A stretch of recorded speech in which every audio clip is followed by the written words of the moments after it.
Welcome to Leadership in Action, the show. We have some good news for you today, and in fact, we have a whole show of good news. As you've hopefully noticed by the fourth installment of this program, there are a lot of fantastic things going on out there in our CBC community. In the classroom, through service, on the stage, and most certainly on the playing field. We have built a championship tradition here at CBC, and we take a tremendous amount of pride in our teams. We compete, we show up to demonstrate our school spirit, and we really like to hang up banners. So today, we thought we would celebrate that tradition. Today you'll hear about our fall sports teams, the amazing people that keep them healthy and on the field, and the excitement about our esports teams. You'll also see what happens when a couple of students and some dedicated supporters set their minds to starting a new sport here at CBC.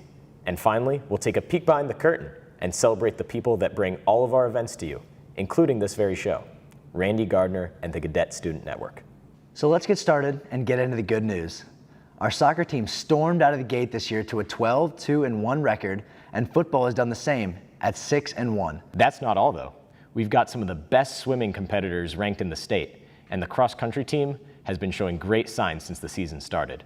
Former SLC president and current JV offensive line coach, Max Niemeyer, how do you feel about that? I love it. It feels good to be home. We thought it would be a great idea to chat with a few of the coaches from our fall sports to get their thoughts on the teams thus far.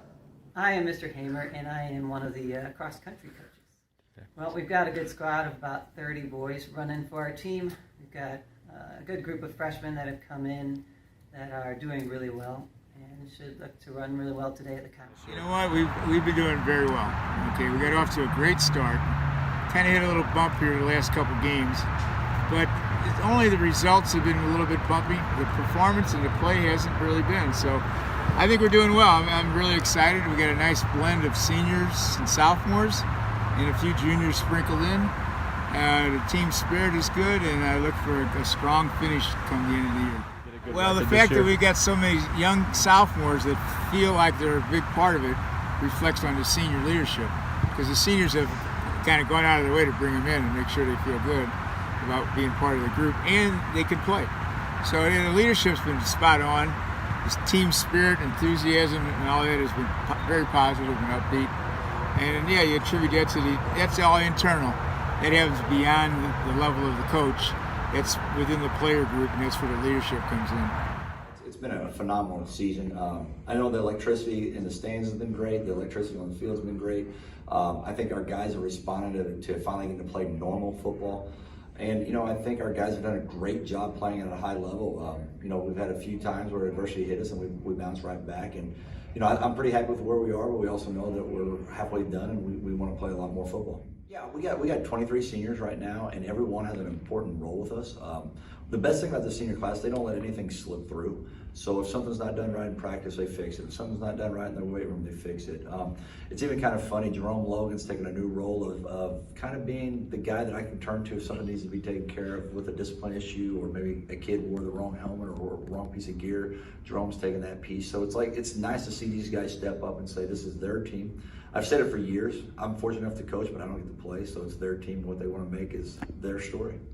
You know, I think the best way to answer that question is every year I kind of say, do I like this team? You know, do I like what they stand for? Do I like what they're about? And this team is one I love. You know, they're very dedicated to each other. They're dedicated to what we're trying to do on the field. You know, they work with each other off the field. So this is a great, unique team that kind of really buys in with each other and for us. So it's fun. So I'm super excited about this. As you can see, there's much to be excited about. While the beginning of the fall season has been great, something tells me that we haven't seen anything yet. The best is yet to come. You know, each year our athletes and coaches give their best efforts to try to win. But so much of our success depends on the dedication and tireless efforts of those who keep us healthy. Kristen Jeans has been a lifesaver for our cadets, literally. For 17 years now, she has been our trainer here at CBC, and we are so blessed to have her and her assistants keeping us on the field and rooting us on play after play. We sat down to talk with Kristen and several others to learn about who she is and what she means to our CBC community. Hey TK, we just had a few questions about what you think about Kristen and her team and everything they do for our community. Kristen does a great job for our community, works very hard, long hours, gets our boys rehabbed, ready to go, get back on the field. And sometimes it's a very thankless job. Sometimes she has to deliver bad news to the boys, but she does a great job. Very thankful for everything she does for us. Yeah, I mean, I think having Kristen and just like the Mercy Sports team here on campus is a huge advantage. They're able to give our guys any kind of therapy that they might need. So rather than having to go to see a physical therapist, they can go see her immediately after school. And just she's at every single game, every single practice. So no matter what the injury is, she can kind of take care of it on site, which I think is huge. And just having somebody to go to with any kind of injuries, somebody to talk to and kind of talk to you through that like rehab process, and having somebody there. So what makes Kristen unique and different than most athletic trainers in high school is the relationship that she builds with the players.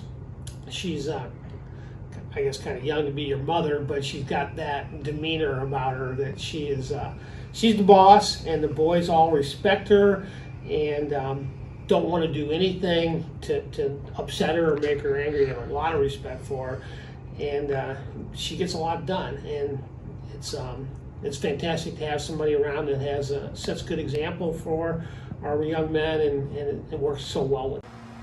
Hi, my name is RJ White. I've been playing football here for about 4 years.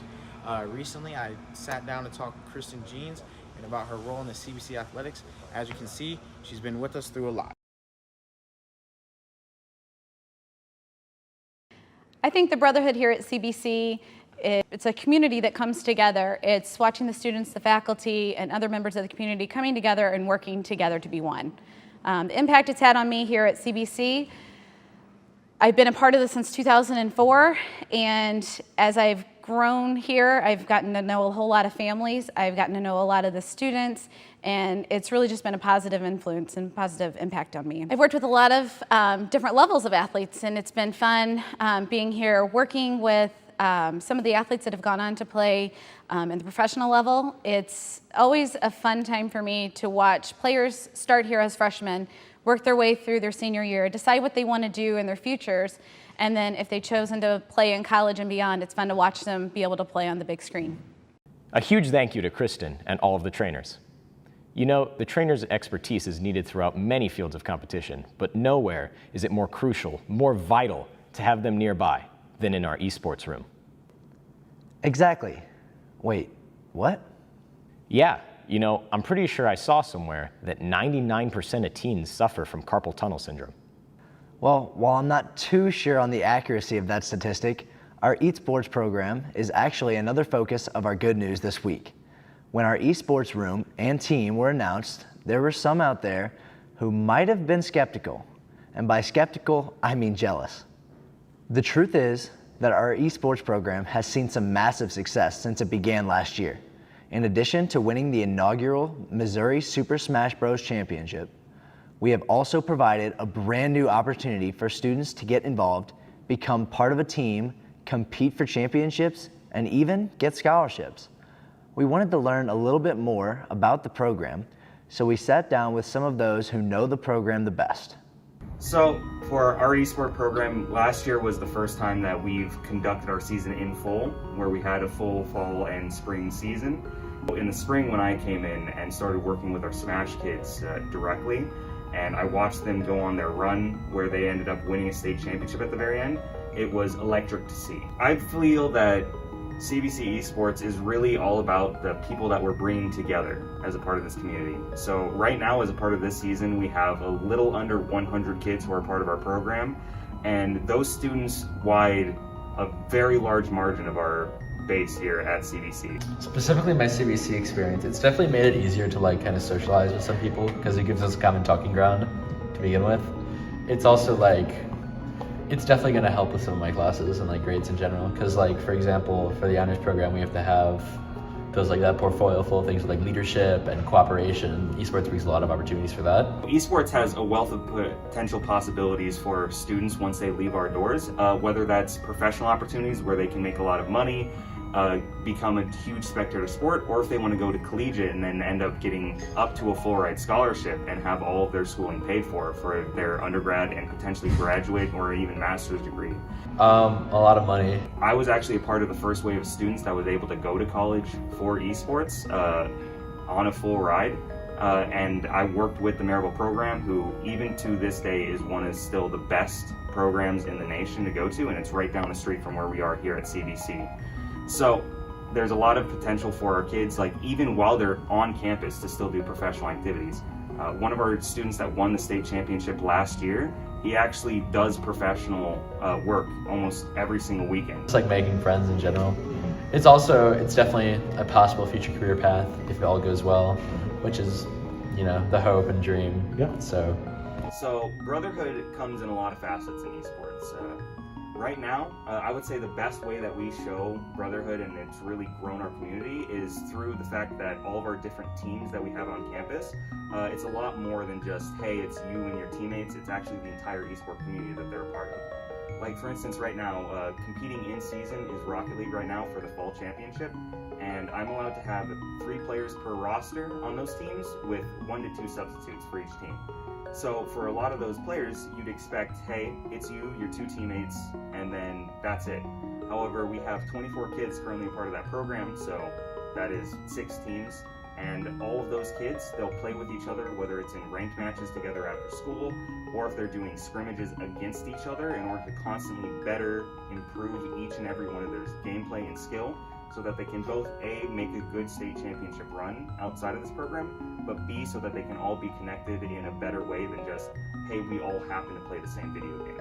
I feel like that's one of the best ways that we show off brotherhood. At CBC, when we set our minds to something, our guys see it through. Nowhere has this been better demonstrated than with the creation of our brand new trap shooting team. A conversation during leadership class freshman year for 2 of our students turned into an idea that through perseverance and determination, sacrifice, service, and a little prayer would lead to a trap shooting team that is setting the bar in the state of Missouri. Man, I could not be more impressed with the guys out there, and I could not be more excited to see this team started. The idea of this team originally came up freshman year in the leadership class. When me and Tyler Charlton were tasked with doing a project, and we thought like, oh, let's start a CBC trap team and then hold a fundraiser. At first it was kind of just like a school project, and then, me and Tyler started realizing, like, wow, we could actually do this. Sophomore year that Brody came up to me, not knowing that I'd already done a lot of research on the idea for a project for the leadership class. And he came up and said, hey, we should start a trap shooting team. I'm thinking about doing it. Would you want to be on it? During COVID, we had this realization that we can do this competitively, and we can be really good at it. So then from there, it was just like off to the races with me and Brody. And we found the league. All the parents came together, helped us get started. Rocky and the administration at CBC approved it, and everything just was smooth sailing from there. My original goal for the CCC Trap Shooting team was to get kids together that had a common interest within the outdoors world and competitive shooting. It feels amazing, honestly. We started with just 2 guys coming up with an idea, and then we had a few more guys come on in, and then it just kept on coming after junior year, and now it's my senior year, and we have about 28 to 30 guys on this team. It's really great to see that a lot of parents are wanting to help us out too. It's kind of a great feeling to see everybody's chipping in a little bit too. So my name is Matt Schafer. My son is Jake Schafer. He's a senior there at CBC. I am one of the coaching staff with the team, and I'm just here to help in a support role and make sure we keep everybody on the field safe and learning a little bit about trap. So I'm Kurt Masters. I am an assistant coach along with Matt Schafer, who's the head coach. I've been most impressed with just the brotherhood of these guys coming out here and working together to make this a success. Every one of these team members come out here and try to help each other do better each week. This is, you can be prouder. Your son stepping up and saying, hey, just taking the lead and doing something at school, it makes you feel good about your kid and his ability to step up as an adult. And, it says a lot about the school and the teachers that stand behind it, and the administration that's there with him. And they took the time and effort to put into this to make it happen. And without those two young men, we wouldn't be standing out here today. So pride isn't a word you can use for that. It's just, just impressed. We have bigger goals in mind. One of my top goals right now is to see if we can win state and conference titles. It just feels so good to see the team started, especially with all the work that me and Brody put in, and Drew Hammett and some of the other students here.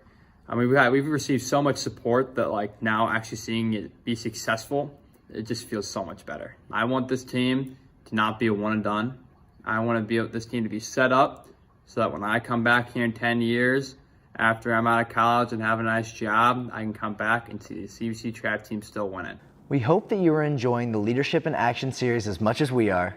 Mr. Gardner and his Cadet Student Network guys are the vehicle by which the good news in our CBC community travels. They broadcast our daily news each morning: the football games, soccer games, basketball games, hockey, baseball, plays, masses, graduation. If it's happening at CBC, you can bet that Mr. Gardner and his guys are bringing it to all of those who cannot be there. And he does it over and over again with total humility. As a matter of fact, I'm sure that this absolutely drives him crazy right now to be producing, and he may actually edit this segment out. See what I mean? We wanted to give you a peek behind the curtain to let you see the gift to CBC that is Cadet Student Network.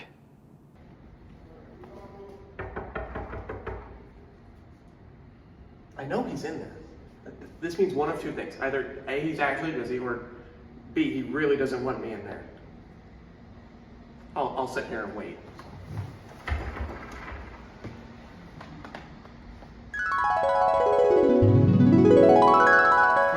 Carter, what are you doing? He's in there. I know he's in there. I can hear him. Dude, it's been 3 hours since school ended. We gotta go.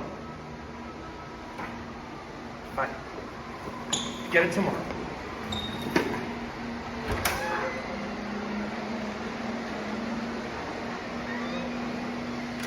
A sincere thank you to Mr. Gardner and all of the Cadet Student Network guys. Thanks for allowing us to share the good news. As our show comes to a close once more, just a reminder, if you have any good news at all, no matter what it is, please tell us. It doesn't matter how big or small, we want to hear your stories and share them with our CBC community on our show. Send a message to Leadership in Action Crew at liatheshow@cbchs.org. Well, that's all we've got for you guys today. We hope you enjoyed the show. Good luck to our many CBC sports teams. Have a great day.